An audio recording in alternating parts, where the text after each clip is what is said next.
Rebonsoir, est-ce que vous m'entendez bien? J'ai essayé un petit direct improvisé.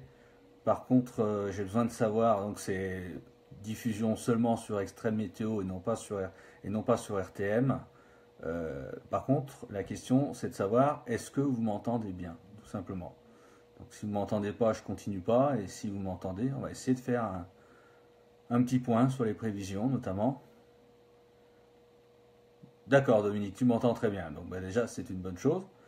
Il n'y aura pas de son parasite parce que forcément je suis tout seul là maintenant, sans l'équipe RTM derrière. Donc voilà, bon, normalement ça va mieux marcher. C'est un peu dommage parce que ça limite un peu le format. On voulait faire un petit débat, on voulait un peu être plusieurs à intervenir, mais bon, de toute manière ça a marché par le passé. Donc forcément ça remarchera dans le futur. Alors ce soir on a des problèmes de son effectivement. Bon, on se sert en support de Facebook maintenant pour diffuser sur la radio, alors qu'auparavant on se servait de Skype. Mais ces derniers mois, on a eu une grosse dégradation en termes de qualité, mais c'est général. D'ailleurs, peut-être que dans vos proches, certains vous l'ont fait remarquer, on a une grosse dégradation au niveau de Skype, donc si bien qu'on ne peut plus utiliser Skype dans de bonnes conditions. Nous avons transféré, je dirais, la meilleure possibilité pour nous de diffuser les émissions sur RTM, sur la radio RTM, et diffuser les émissions en format TV sur YouTube, c'est d'utiliser Facebook. Facebook qui jusqu'alors a bien marché, jusqu'à ce soir où effectivement on a des problèmes de son. Voilà, donc bon, on réessayera de toute manière une prochaine fois. Donc moi, là, on va essayer quand même de faire un petit débriefing, mais seulement entre nous et seulement pour Extrême Météo. Et donc on avait débuté l'émission tout à l'heure où Manu donc m'avait demandé, bon, faisait part d'un changement de temps quand même par rapport à octobre sur la première quinzaine de novembre. Changement de temps, vous me direz, qui n'était pas très difficile parce que, bon, pour souvenir, on a eu quand même un mois d'octobre extrêmement doux, enfin très doux du moins, et très sec surtout, très très sec. Pour rappel, octobre a terminé quand même sur un excédent thermique de 1,4 degré. On a terminé quand même sur un déficit pluviométrique sur octobre à l'échelle nationale de moins 70%, donc ce qui est colossal, hein. Donc ce qui ramène un mois d'octobre à des niveaux records en termes de déficit pluviométrique. Et donc octobre restera de toute manière, octobre 2017, quand même assez dans les annales, si on peut dire, hein, en termes de temps ressenti et en termes notamment encore de temps très anticyclonique. Donc la première quinzaine de décembre qui vient de s'écouler, on est le 15 décembre, a vu quand même une dégradation du temps un petit peu. Bon, vous me direz c'est pas bien dur par rapport à ce qu'on a connu sur octobre, avec donc une période un peu plus perturbée. On a notamment eu le week-end du 3 novembre, si vous vous souvenez, un épisode cévenol et méditerranéen.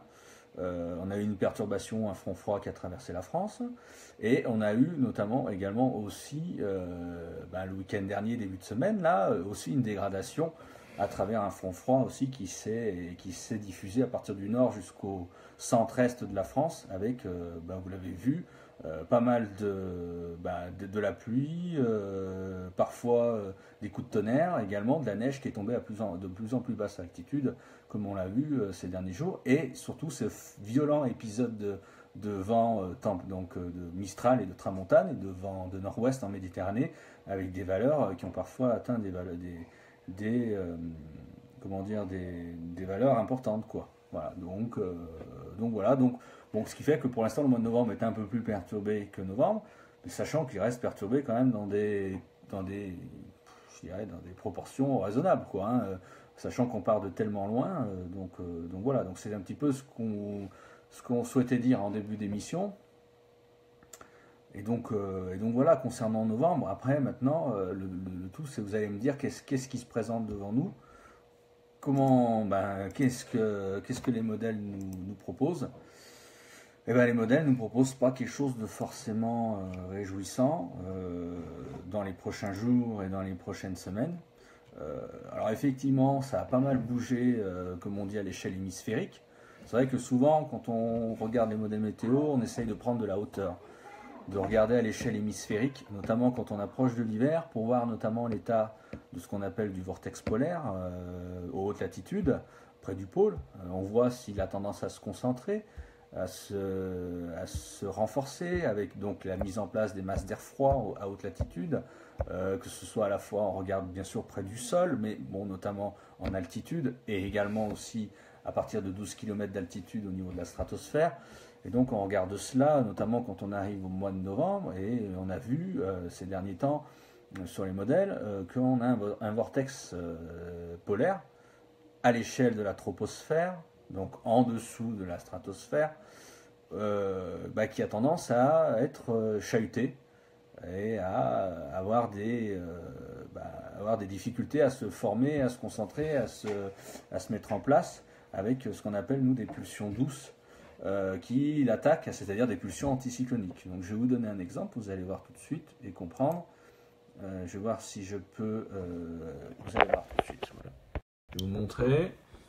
Alors vous voyez, nous avons donc une vue au 15 novembre, donc une vue d'aujourd'hui, du vortex polaire, troposphérique. Donc ça c'est une vue à l'échelle de l'hémisphère nord.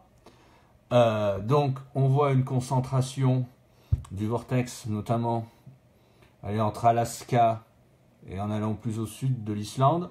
Mais on voit aussi que le vortex est attaqué de toutes parts. Il est attaqué du côté du Pacifique. Il est attaqué par une pulsion anticyclonique aussi vers l'ouest américain. Il est attaqué un peu partout, vous voyez, également sur la Russie. On voit qu'on a aussi un anticyclone polaire qui se met en place également, donc près du pôle, justement. Et on voit donc vraiment que ce vortex a quand même du mal à se concentrer.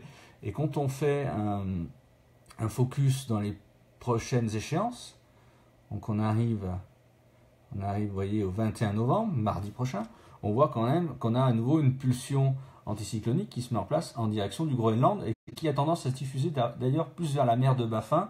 Et là, on a toujours cette attaque au niveau du Pacifique également.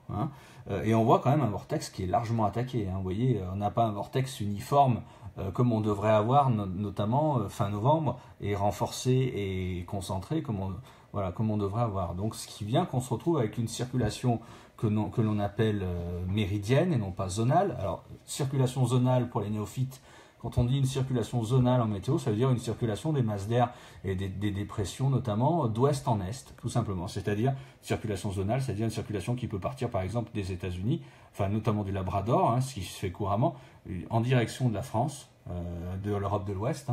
Donc, c'est une circulation qu'on appelle zonale. Mais là, en l'occurrence, on ne peut pas avoir de circulation zonale parce que vous voyez, on a prévu en début de semaine notamment donc cette pulsion anticyclonique en direction du Groenland, quoi. Même si ici on a quand même une goutte froide, enfin une dépression qui joue les troubles faits, et on verra qu'elle a son importance dans la mesure où elle va faire que on n'aura pas de réelle descente froide sur la France, comme ce qui a pu être prévu éventuellement il y a quelques jours.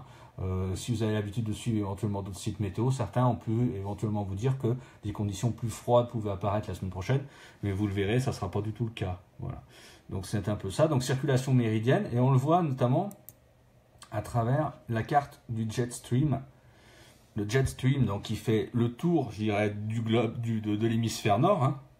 Vous le voyez, il est ce qu'on appelle très méandreux, c'est-à-dire que là, on voit bien ici notamment la pulsion pacifique, et on voit que le jet il suit forcément des méandres, vous voyez, c'est-à-dire c'est pas du tout rectiligne. On n'a pas un jet qui ferait ça, par exemple. Là on a un jet vraiment qui fait du nord-sud et du sud-nord, quoi.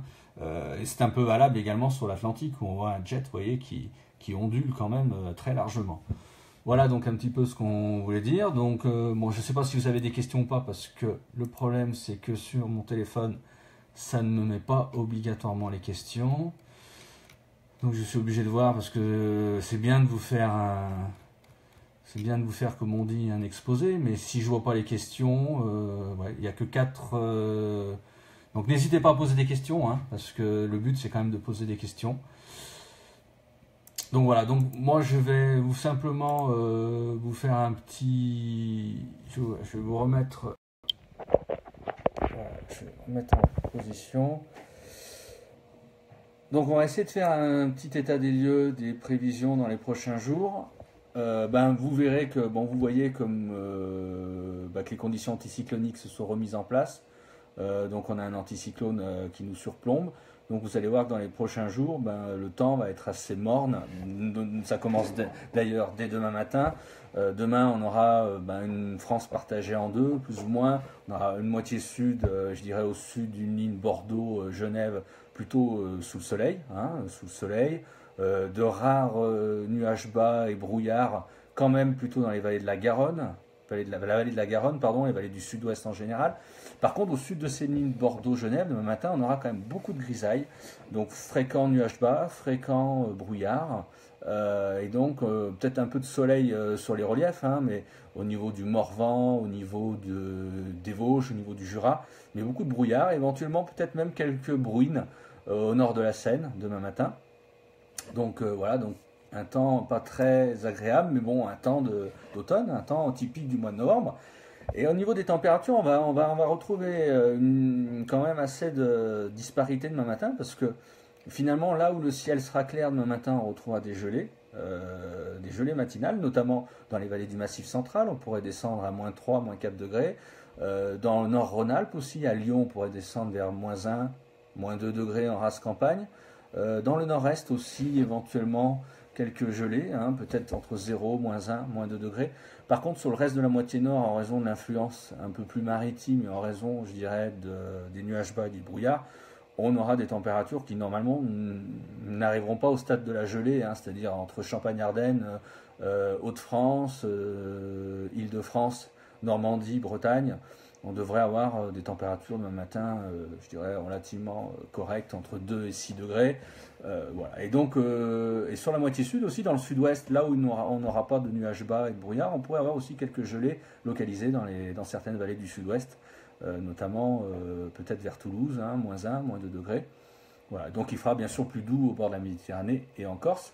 Donc, donc ces nuages bas vont avoir quand même du mal à se dissiper demain après-midi globalement. On va retrouver quand même pas mal de une grosse tartine de nuages bas dans le nord-est, hein, également en allant jusqu'en vallée de la Saône. Et donc, par contre, ça va se déchiqueter. On va retrouver peut-être un peu plus de soleil vers l'ouest, le nord-ouest demain après-midi, le centre-ouest, peut-être encore quand même pas mal de nuages élevés. Par contre, sur la moitié sud, du grand beau temps, normalement demain, avec un petit Mistral encore demain en vallée du Rhône, hein, ça j'ai oublié de vous le dire, hein, 40-50 km/h. Bon, enfin bon, pas grand-chose par rapport aux jours précédents, ça va se calmer. Et bord de la Méditerranée, plutôt beau, quoi. Voilà. Donc ça, c'est la journée de demain. Bon, je vais faire vite quand même sur les tendances des prochains jours, parce que j'ai pas, après, d'autant plus que vous êtes en train de me poser des questions. Donc je vais quand même revenir, mais après sur vos questions, je vais d'abord faire un petit défilé des jours suivants, là, des jours à venir en termes de temps. Je fais assez court, vous inquiétez pas, pour après répondre à vos questions. Vendredi, on retrouve toujours ces conditions plutôt anticycloniques, mais on a une petite faiblesse des hautes pressions sur la moitié nord, avec un flux qui a tendance un petit peu à basculer au nord-nord-ouest. Donc ça va nous ramener quand même pas mal d'humidité, notamment de la Manche et de la mer du Nord. Si bien qu'on pourrait, même malgré des pressions anticycloniques, donc si bien qu'on pourrait retrouver un petit front, mais vraiment très très affaibli, qui pourrait donner quelques gouttes, mais surtout beaucoup de grisailles, en allant aller de la Bretagne jusqu'en Île-de-France, Champagne-Ardenne, Alsace-Lorraine notamment. Donc vendredi, vraiment un temps, beaucoup de grisailles dans ce secteur, avec quelques bruines, donc ça ne sera pas très très agréable. Au nord, sur les Hauts-de-France, on aura beaucoup de grisailles en matinée, certainement un peu plus d'éclaircies l'après-midi, éventuellement. Par contre, donc sur on va dire une tranche centrale au sud du front là, que je vous ai énuméré, c'est-à-dire des Pays de la Loire jusqu'en Franche-Comté, on devrait avoir un temps moyen, enfin pas mal de grisailles, surtout en matinée, peut-être éventuellement une ou deux éclaircies l'après-midi. Mais enfin, on aura quand même un ciel qui aura tendance à se couvrir, donc il ne faut pas s'attendre à de grosses éclaircies, on va dire, hein, et ce temps un peu de grisaille aura tendance à se diffuser quand même jusqu'au nord Rhône-Alpes, hein, c'est-à-dire jusqu'à Lyon environ, jusqu'au département de l'Ain, de la Loire. Donc ça ne sera pas forcément très beau. Par contre, sur le restant de la moitié sud, vendredi, ça sera encore du beau temps. Du beau temps partout. Hein, et donc avec le flux qui va à nouveau s'orienter un peu plus au nord-nord-ouest, on va avoir à nouveau le Mistral et la Tramontane qui vont se lever avec des rafales de 60 à 70 km/h. vendredi. Et donc vendredi, on aura des températures en matinée qui seront plutôt en hausse sur la moitié nord, sous la couverture nuageuse et avec l'influence maritime. Et un petit peu en hausse également du nord-est au Massif central. On sera à la limite des gelées matinales, mais ce sera certainement peut-être un peu moins froid que demain matin. On arrivera à 0,1 degré sur ces secteurs. Et partout ailleurs, des températures qui seront largement positives le matin, vendredi. Et l'après-midi, on aura des températures qui seront, on va dire, plus ou moins stationnaires, quoi. Assez peu, un petit peu en dessous des normales, mais à peine, quoi, on va dire. Allez, entre 8, 12 degrés, 13 degrés sur la moitié nord, et de 9 à 15 degrés sur la moitié sud. Alors toujours bien sûr plus doux près de la Méditerranée, où on pourrait atteindre, je pense, les 17, 18 degrés, on va dire. Donc voilà, donc ça c'est pour vendredi. Pour samedi, on garde un peu ce temps, on garde toujours ces conditions anticycloniques, mais toujours, je vais vous le montrer, là, samedi, on voit, c'est très net, vous allez voir, je vais vous montrer sur la carte. Samedi, vous voyez que on a donc toujours cet anticyclone. Alors, attendez, je suis passé à lundi, je reviens à samedi. Voilà, samedi, on a toujours cet anticyclone, vous voyez, ici, 1025 hectopascales. Le centre de l'anticyclone est plutôt sur le proche Atlantique. Et donc la France, vous voyez, est plutôt dans des conditions anticycloniques, mais avec un flux qui est légèrement orienté au secteur nord-ouest. Donc ça nous ramène de l'air un peu frais, on va dire. Et donc ça aura la conséquence immédiate que samedi, on aura un temps souvent avec pas mal de grisailles un peu partout sur la France. De la grisaille qui aura tendance à gagner vers le sud par rapport à demain et vendredi. Et donc ça ne sera pas très très agréable avec l'influence maritime. Donc voilà ce qu'on peut dire pour samedi. Éventuellement peut-être quelques gouttes samedi, mais à peine. Je dirais plutôt vers les frontières belges éventuellement. Et le beau temps, samedi, le beau temps, il faudra aller le trouver au bord de la Méditerranée, dans les Alpes, bien sûr en altitude, dans le sud-ouest, ça sera pas mal, mais quand même il y aura éventuellement des grisailles matinales dans les vallées du sud-ouest justement. Et encore, ça sera plutôt pas mal aussi. Et par contre samedi, donc les températures minimales seront à peu près stationnaires, peut-être un peu en hausse quand même par rapport notamment du nord-est au Massif central. On aura quasiment plus de gelée matinale a priori. Par contre, l'après-midi, on aura des températures toujours un peu équivalentes, un peu fraîches quand même, légèrement en dessous des normales, notamment dans l'Est. L'après-midi, on sera quand même entre 7-12 degrés sur la moitié nord et sur la moitié sud, grosso modo. Allez, on va dire 8 à 13, 14 degrés, un peu plus bien sûr au bord de la Méditerranée. Donc voilà pour samedi. Pour dimanche, dimanche, on garde une configuration à peu près semblable. On a quand même une faiblesse de l'anticyclone sur la moitié est et sur le nord-est, si bien qu'on pourrait avoir quelques pluies qui pourraient éventuellement descendre de la Belgique, notamment du Luxembourg, qui pourraient descendre en direction du nord-est et du centre-est dimanche, des pluies, des averses éventuellement, et donc éventuellement donc de la neige en montagne aussi à relativement basse altitude dimanche. Enfin, ça sera de la neige sur les massifs de l'Est et du côté des Alpes et du Massif central, mais ça sera de la neige en faible quantité. Donc voilà. Par contre, sur l'Ouest, ça sera plutôt pas mal. Mais bon, quand même pas mal de grisailles le matin, notamment. Y compris, plus de grisailles, notamment en Île-de-France et sur le Nord. Et sur la moitié sud, dimanche, on aura surtout du soleil dans le sud-ouest, près de la Méditerranée également et en Corse. Donc là par contre là-dessus ça change pas. Des températures qui restent quand même fraîches quand même. On est en dessous des normales encore dimanche, notamment dans l'Est. On aura du mal à atteindre les 7-8 degrés dans certains secteurs. Dans l'Ouest ça sera un peu mieux, dans le Sud aussi. Mais bon, on ne fera pas de grands écarts. On aura souvent une moyenne de 11-12 degrés sur la moitié sud, 9-10 degrés sur la moitié nord. Et donc comme je vous dis, dans certains secteurs du nord-est, sous les averses, on pourrait ne pas dépasser les 7 degrés, peut-être même 6 degrés éventuellement, donc rien de transcendant. Pour lundi, c'est à peu près pareil que dimanche, on a toujours cet anticyclone en mode toboggan, on appelle ça, c'est-à-dire l'anticyclone reste sur le proche Atlantique.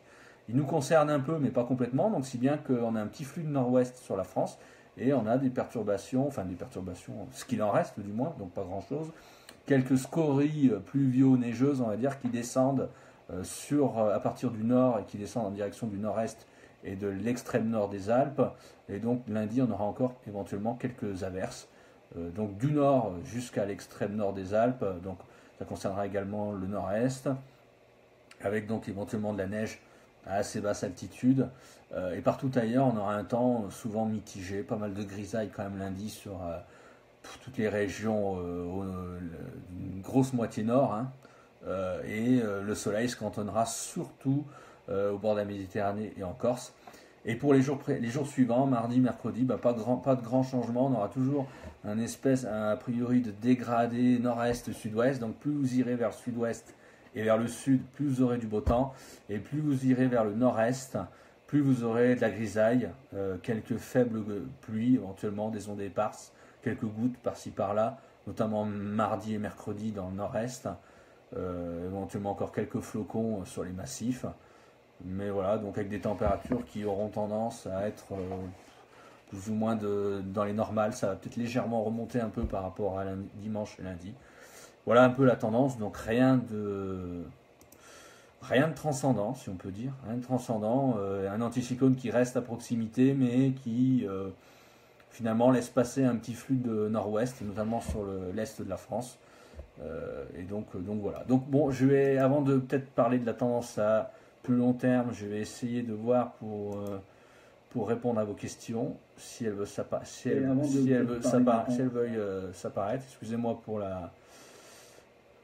Excusez-moi pour le retour. Alors je regarde, je prends les questions une à une. Alors j'ai Thomas qui me demande: bonsoir à vous, une période est possible fin novembre et début décembre. Une période de quoi? Ah, une période froide. Alors, une période froide, ça me semble, je dirais, bien compromis. C'était peut-être possible quand on regardait les modèles il y a 2-3 jours, où certains scénarios montraient éventuellement une descente froide sur la France. Ce soir, les scénarios montrant une descente froide sur la France sont complètement absents, faut le dire, réduits à néant. Donc moi, annoncer une période froide sur fin novembre, début décembre, ça me semble très compliqué.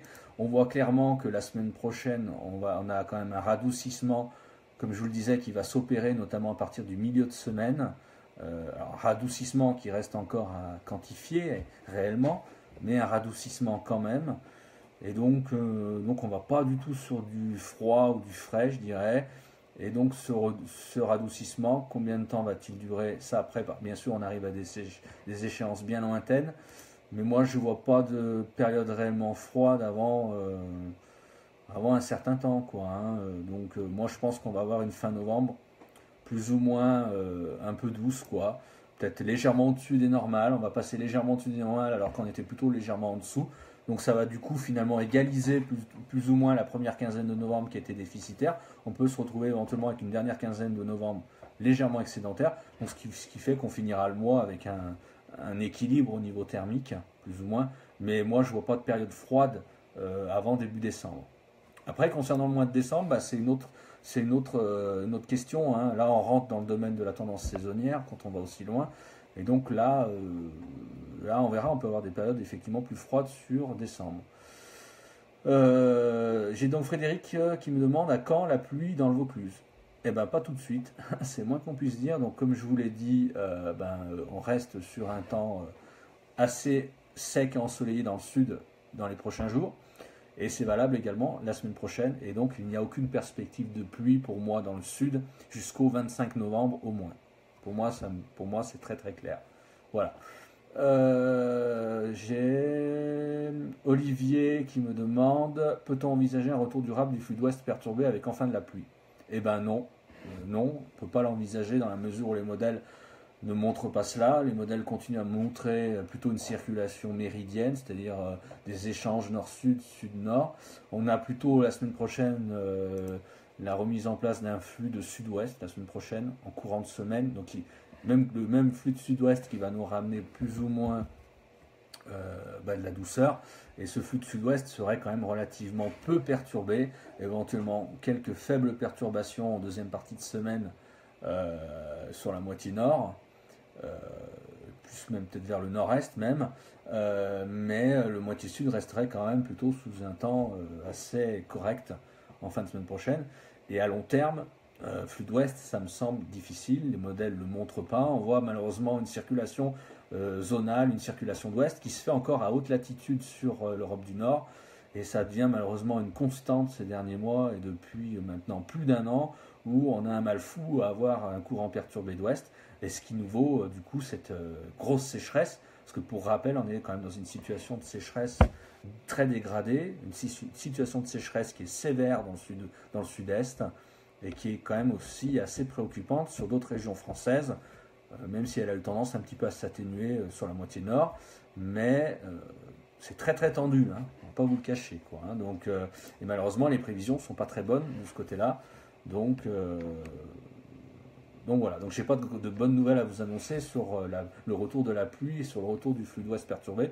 J'espère que dans les prochains jours ou prochaines semaines, j'aurai de meilleures nouvelles à vous annoncer. J'ai Bernard qui me demande, le mois de décembre va-t-il être froid? Ben, on va y venir justement, je vais vous en parler à travers la tendance saisonnière qui a été refaite d'ailleurs sur le site, sur la page aujourd'hui. Je vais d'abord répondre éventuellement à d'autres questions avant de passer au mois de décembre. Donc je regarde s'il n'y a pas d'autres questions. J'ai pas mal de commentaires. J'ai Lucas qui me demande, je te propose de renommer la page car la récurrence anti ne cesse de s'imposer. Ouais, c'est à se poser la question, effectivement. Damien qui nous dit valeur très haute de l'anticyclone sur le Groenland dimanche. Oui, tout à fait, effectivement. L'anticyclone va être fort sur le Groenland dans la prochaine période, là, avec donc la mise en place d'un blocage anticyclonique. À ceci près qu'attention, hein, sur le Groenland, quand on dit haute pression et valeurs anticycloniques, il faut savoir que aussi on a souvent ce qui se met en place en hiver et notamment lorsque je dirais la banquise s'étend, on a souvent ce qu'on appelle un anticyclone thermique de surface qui se met en place, qui n'est pas obligatoirement surplombé de ce qu'on appelle nous de haut géopotentiel. Et donc en l'occurrence d'abord dans un premier temps dimanche notamment quand on regarde les modèles sur le Groenland, ça sera plutôt justement un anticyclone thermique de surface où on aura des valeurs déjà de 1040-1045 hectopascales, mais pas obligatoirement de haut géopotentiel en altitude. Par contre, les hauts géopotentiels en altitude, qui correspondent à une colonne d'air chaud quand même, se mettront en place plutôt en deuxième partie de semaine prochaine, où là on aura effectivement ce qu'on appelle un vrai blocage anticyclonique sur le Groenland. Donc attention à ce que vous modélisez, je dirais, à ce que vous modélisez les modèles numériques justement, car il faut bien faire la distinction entre les pressions en surface et la colonne d'air chaud qui se forme à 5500 mètres d'altitude notamment à travers des hauts géopotentiels. Donc ça, il faut bien faire le distinguo là-dessus, mais ça on aura certainement l'occasion d'en reparler. Donc je regarde s'il y a encore d'autres commentaires. Il y a un retour d'Est qui touche l'Algérie avec des températures de l'ordre de moins 26 degrés à 500 hectopascales. Oui, peut-être, je ne sais pas, je n'ai pas regardé, je ne regarde pas, enfin, j'ai pas regardé du moins la situation sur l'Afrique du Nord. Donc voilà à peu près les commentaires que j'ai pour l'instant. Donc on va parler du mois de décembre. Bon, je vous ai dit donc déjà fin novembre, bon, a priori, les perspectives restent quand même plutôt douce, sans excès, on va dire, et plutôt anticyclonique. Hein, donc ça, je me répète. Et je pense que cette tendance-là peut nous amener facilement jusqu'au 25 novembre. Après, on a la période entre le 25 novembre et le 1er décembre, où bon, ça reste quand même déjà de la prévision qui est lointaine. On a plus de 10 jours d'échéance, donc c'est difficile de se projeter. Mais par contre, quand même, ce qui semble compliqué, et on le voit sur les modèles, c'est d'avoir un flux perturbé et consistant pouvant nous ramener des perturbations pluvieuses. Et donc voilà, donc c'est assez préoccupant là-dessus, et moi je vois pas beaucoup d'humidité dans les prochaines semaines. J'ai Jérémy qui me dit j'ai raté le début du live que je vais regarder ensuite, et tu as parlé de potentielle pluie dans le sud région Occitanie. J'ai pas du tout. Alors là, alors déjà le début du live, Jérémy, pour que tu saches, a été très perturbé par des problèmes de son, notamment parce qu'au début, on devait être plusieurs à participer à l'émission dans le cadre de l'émission RTM, hein, de l'émission des Maîtres du Temps sur la radio RTM, diffusée également sur YouTube. les problèmes de son ont tellement été importants que finalement on était obligé de renoncer, donc je suis revenu seul. Mais par contre, moi je n'ai jamais parlé de potentiel pluie dans le sud de la région Occitanie. Bien au contraire, malheureusement, le potentiel pluie il est très très très très faible. Très faible. Donc voilà, donc non, il n'est pas question malheureusement de dénoncer de vrais potentiels pluie pour la région Occitanie, quoi. Maintenant, j'en viens à la tendance saisonnière que je vous invite d'ailleurs à regarder, que j'ai mise à jour ce matin sur la page Facebook, visible également sur la page Twitter, parce que nous avons aussi notre page Twitter. Et je vous parle donc de l'hiver à venir, parce que ça nous amène aux prévisions, enfin à une tendance. Je n'aime pas parler de prévision, je parle de tendance saisonnière, parce que la prévision pour moi, la prévision météo pour moi s'arrête suivant la fiabilité ou pas, moi s'arrête à J+3 ou J+5, parce qu'au-delà, on donne une tendance. Au-delà de J+3, J+5, on donne une tendance où souvent on reste assez vague, on va dire, et on donne les grandes lignes, si vous voulez. Et donc pour la tendance saisonnière, c'est pareil, on reste sur des grandes lignes. Donc c'est inutile de me demander, par exemple, là, vous allez avoir envie de me demander s'il va pleuvoir ou s'il va neiger dans tel secteur. Excusez-moi, à Tataouine-les-Bains, ou j'en sais rien. Mais ça sert à rien, parce qu'une tendance saisonnière, on reste dans les grandes lignes. C'est vous dire, par exemple, si la France va être touchée en décembre plutôt par un temps plutôt froid, ou plutôt doux, ou plutôt humide, plutôt sec. Voilà, c'est plutôt les grandes lignes. J'insiste bien là-dessus. Et donc on me demandait sur le mois de décembre ce qui transparaît sur les modèles. Ce qui se transparaît sur les modèles et sur les indices, parce que en météo, on utilise à la fois les modèles saisonniers, qui eux donnent vraiment, je dirais, justement un état des lieux des grandes masses, des grands centres d'action, des secteurs pouvant être soumis à plus de chaud, des secteurs pouvant être soumis à plus de froid. Et également, on a aussi les indices qui donnent des indications parfois pertinentes sur éventuellement la survenue de tel épisode. Mais voilà, donc on confronte un peu les deux. Donc moi je ne vais pas rentrer dans la grande méthodologie parce que je pourrais vous en parler des heures et j'en pourrais y passer la nuit. Et vous verrez que c'est très très complexe, c'est très, très intéressant mais très complexe et surtout très fastidieux à expliquer parce que une tendance saisonnière c'est différents éléments mis bout à bout entre modèles numériques justement et entre études de différents indices. Mais maintenant, moi je sais que ce qui vous intéresse quand même surtout en voulant simplifier, c'est de savoir comment peut se présenter l'hiver pour nous, hein. Donc le mois de décembre, déjà on va commencer par décembre parce que les questions allaient sur décembre. Alors moi, je mets à jour la tendance saisonnière tous les mois, pour ceux qui suivent la page, entre grosso modo entre le 10 et le 20 de chaque mois.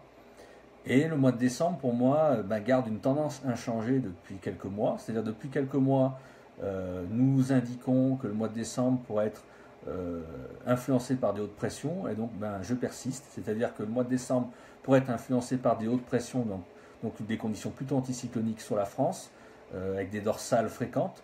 Donc si bien qu'on aurait un temps souvent sans relief, quoi. C'est-à-dire, vous savez qu'un anticyclone d'hiver, c'est pas obligatoirement du beau temps, parce qu'on a souvent de la grisaille et de l'humidité qui est plaquée au sol, et donc ça serait le cas au mois de décembre, avec un temps souvent partagé entre grisaille fréquente, notamment sur la moitié nord, et éventuellement un peu de soleil, mais plutôt sur la moitié sud, et notamment en montagne. Donc a priori, le mois de décembre verrait des passages perturbés assez peu actifs et assez peu fréquents sur la moitié nord, donc c'est pas une très bonne nouvelle, donc ça signifie pas beaucoup de pluie. Et donc, comme je disais, aussi fréquent phénomène de basse couche, donc c'est-à-dire brouillard, nuages bas notamment sur la moitié nord.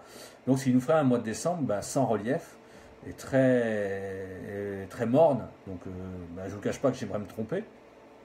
Honnêtement, je fais cette tendance, mais j'aimerais me tromper parce qu'on a besoin de pluie, on a besoin un peu d'agitation. Et donc on verra bien.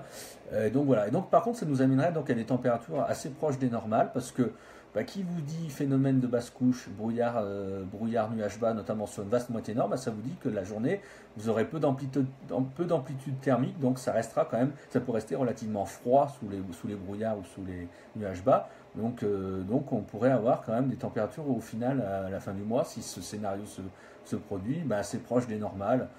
entre moins 0,2 plus 0,3 degrés par rapport à la normale, c'est un peu la prévision que je fais. Alors bien sûr, il y aura des disparités thermiques parce que des secteurs durant le mois, si c'est anticyclonique, des secteurs qui sont soumis à davantage de soleil auront des températures forcément plus agréables que des secteurs toujours soumis, notamment les vallées du Nord-Est, les vallées de la Saône, qui sont en hiver très fréquemment soumis au brouillard et aux nuages bas persistants, où là, ça sera difficile, je dirais, d'avoir des températures qui fassent le grand écart, comme on dit. Donc température proche des normales, précipitation déficitaire, mauvaise nouvelle, donc ça risque, si ça se produit, la sécheresse pourrait encore s'aggraver, donc c'est vraiment pas une bonne nouvelle. Un ensoleillement normal, mais par contre excédentaire plutôt dans le sud, parce que le sud serait moins concerné par ces phénomènes de basse couche. Et donc voilà, c'est une tendance pour décembre. Donc voilà. Donc pour la neige, effectivement, Vanessa et Léana, c'est mal parti pour décembre. Honnêtement, c'est mal parti. Moi, j'ai peur que on ait des vacances de Noël en montagne qui soient encore tristounettes, avec peu de neige. Je parle en montagne parce qu'en plaine encore on peut s'en passer, même si un Noël blanc c'est très joli, mais ça me semble mal parti pour la neige. Clairement, voilà. Donc un décembre chiant, oui, c'est clair.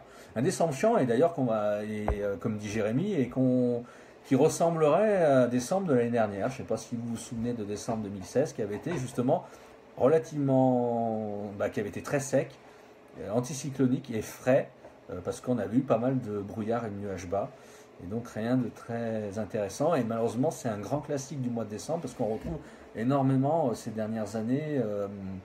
Je n'ai pas repris les statistiques, on retrouve souvent des mois de décembre assez anticycloniques, assez secs, mais par contre des fois assez tristes, avec pas mal de nuages bas. Hormis décembre 2015, qui avait été exceptionnel, il y a 2 ans de cela, où on a eu un mois de décembre très anticyclonique, mais pour le coup très très beau, parce qu'on avait eu un flux de sud-ouest très doux et on avait eu des températures qui atteignaient des niveaux records. On avait eu notamment une quinzaine de degrés dans la période de Noël, même parfois plus. Et donc le mois de décembre de 2015 avait été très très très beau et d'un certain côté très agréable, mais voilà, donc c'est un peu une constante des mois de décembre. Je vais regarder s'il y a d'autres questions avant d'avancer dans la tendance saisonnière.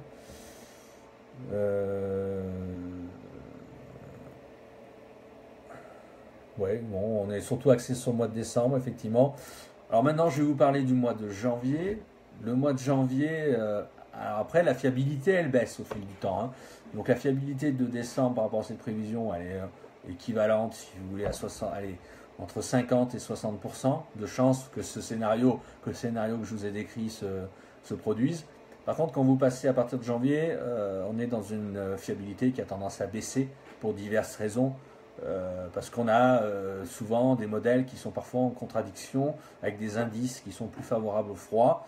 C'est le cas, on a des modèles saisonniers qui sont plutôt doux pour cet hiver, doux et relativement un peu humides quand même. Mais par contre, on a à contrario des indices qui sont plus favorables vers le froid, encore que pas tous, les indices se contredisent. Certains sont plus favorables vers le doux, d'autres plus vers le froid. Mais par contre, ils sont plus favorables à un temps sec, ça c'est pas une très bonne chose.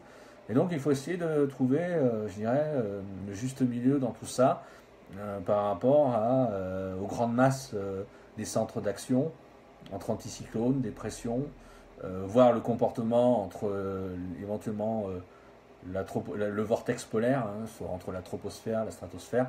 Voilà, je ne vais pas rentrer dans les grands détails, je vais vous donner la tendance pour janvier. Donc janvier, c'est une tendance aussi qui est inchangée depuis quelques mois. Je vous propose la même tous les mois parce que pour moi, elle reste inchangée. Je ne vois pas de changement particulier sur les modèles et sur les indices. Donc pour moi, sur janvier 2018, donc les hautes pressions s'installeraient davantage aux hautes latitudes, c'est-à-dire entre îles britanniques et Scandinavie, ce qui favoriserait chez nous un flux continental de nord-est, mais qui serait relativement sec, encore une fois. Donc flux continental de nord-est en janvier, ça nous ramène des masses d'air froid.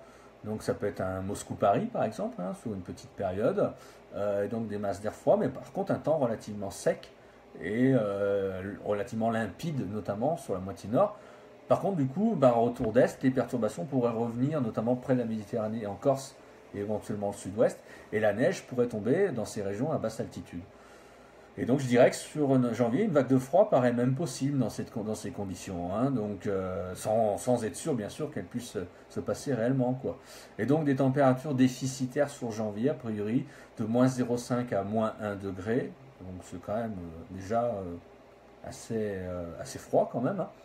Précipitations déficitaires sur le pays, mais quand même excédentaires près de la Méditerranée et en Corse, donc si ce scénario se produit, un ensoleillement qui serait plutôt excédentaire, par contre plus déficitaire à nouveau près de la Méditerranée, forcément. Bon, fiabilité qui reste quand même très très modérée, hein, comme je vous le disais.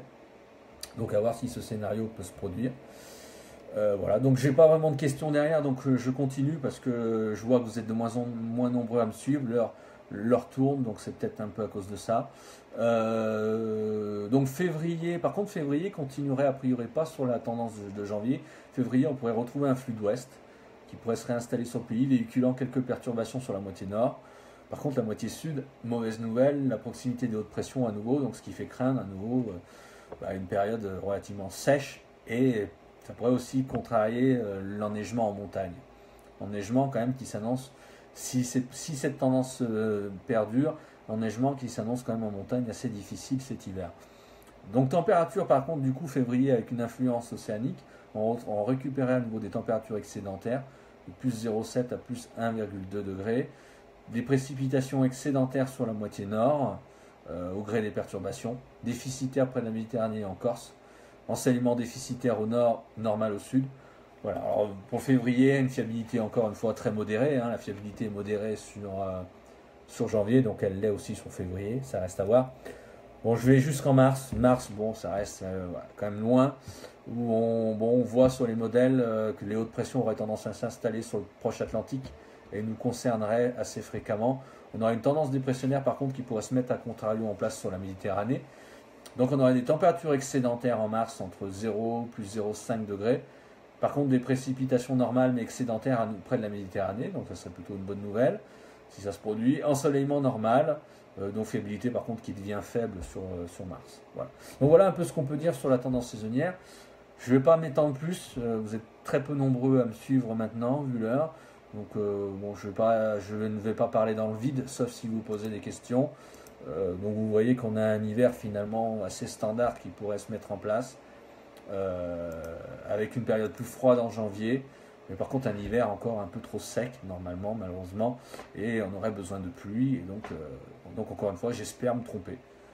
Honnêtement j'espère me tromper sur ma tendance, parce qu'on a vraiment besoin d'eau, il y a vraiment besoin de pluie. On a besoin de neige aussi, de beaucoup de neige en montagne, pour nos stations de ski, pour nos glaciers, qui souffrent beaucoup ces dernières années. Et donc voilà. Donc j'espère me tromper sur cette tendance qui est quand même pas très optimiste pour tout ça. Voilà, donc voilà ce qu'on peut dire. Je vous invite quand même à regarder la tendance saisonnière sur la page qui a été donc mise en fin de matinée. Vous aurez davantage de détails que ce que je viens de vous dire. Mais donc voilà, donc c'est un peu ce que je voulais vous dire. Donc j'ai Olivier qui me demande si ces blocages sont-ils normaux. Moi la question maintenant, c'est justement la question qu'on se pose. Qu'est-ce qui est normal et qu'est-ce qui n'est pas normal? En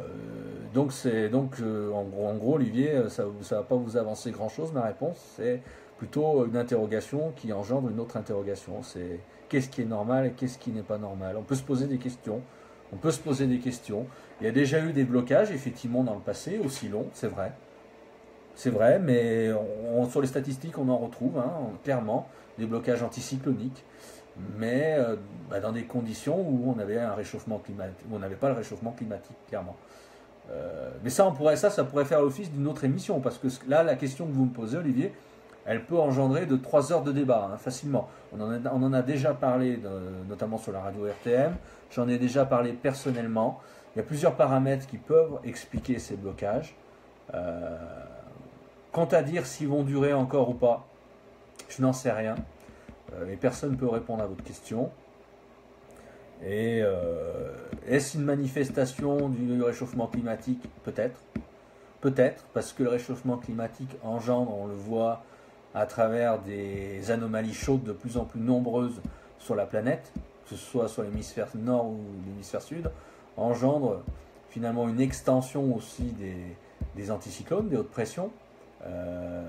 Et donc on voit aussi notamment à travers l'équateur, on voit une extension, nous, de la zone anticyclonique subtropicale, intertropicale on va dire. Et donc on voit qu'elle a tendance également aussi à remonter vers le nord, sous la forme nous, de ce qu'on appelle la cellule de Hadley. Donc je ne vais pas rentrer dans les grands détails.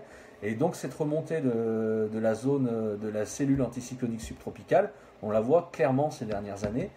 Et maintenant la question de se dire, est-ce que c'est une manifestation réelle du réchauffement climatique structurel, c'est-à-dire est-ce que ça va s'inscrire encore dans le temps, ou est-ce que c'est seulement conjoncturel, c'est-à-dire une question de 2, 3, 4 années, avant un retour à quelque chose d'un peu plus classique. C'est du domaine du possible aussi. Mais encore une fois, personne ne peut répondre à cette question, et pas moi. Et donc, moi je ne suis pas scientifique, je ne suis pas devin, et donc voilà. Donc c'est la question que je me pose et la question qu'on se pose. Nous, ce qu'on voit déjà, d'une manière factuelle, on voit une répétition quand même des blocages anticycloniques,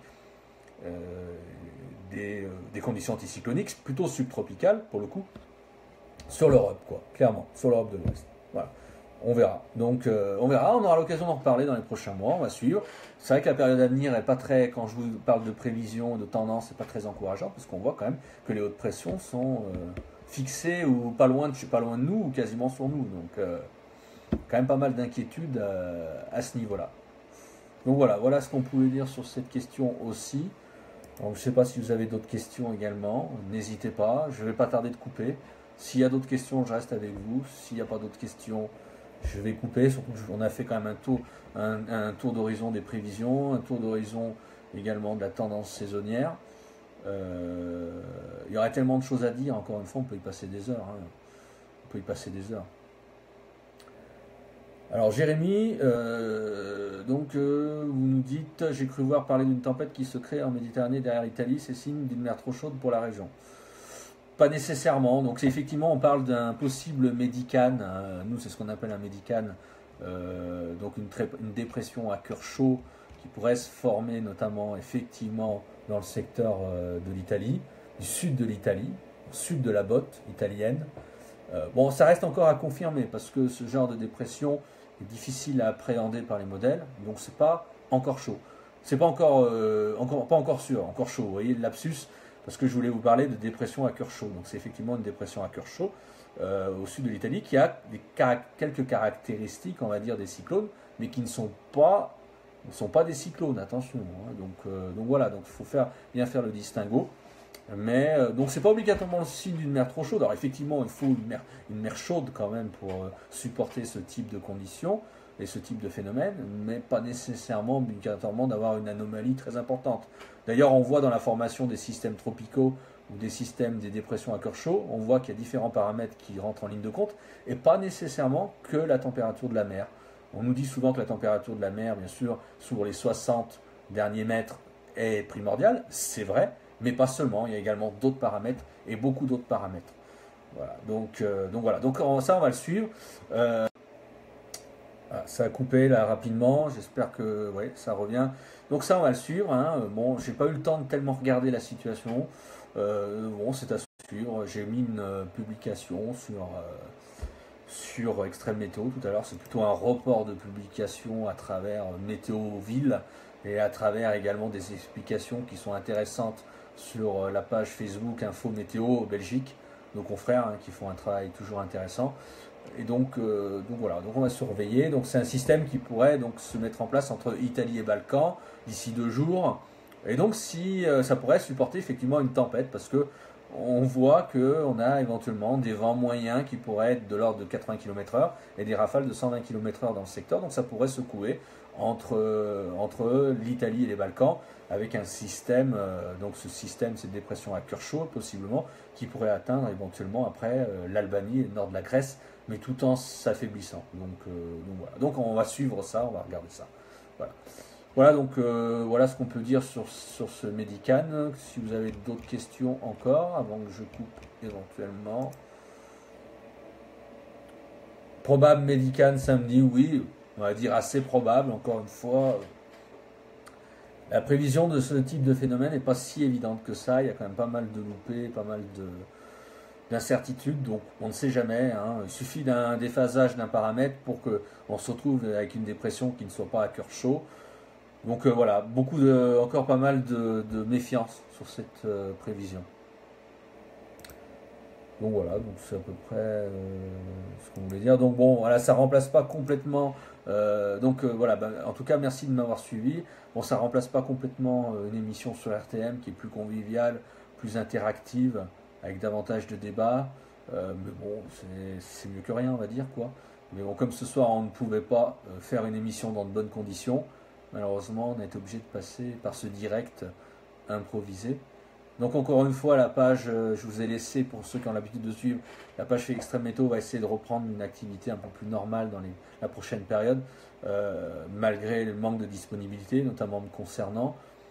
On va essayer de renforcer l'équipe, encore une fois, à travers éventuellement des recrutements, essayer de reconstituer une équipe complémentaire pour vous proposer pas mal de sujets, hein, donc que ce soit les prévisions, tendances, pas seulement, hein, également aussi des actus bien sûr, des explications, des analyses de phénomènes également.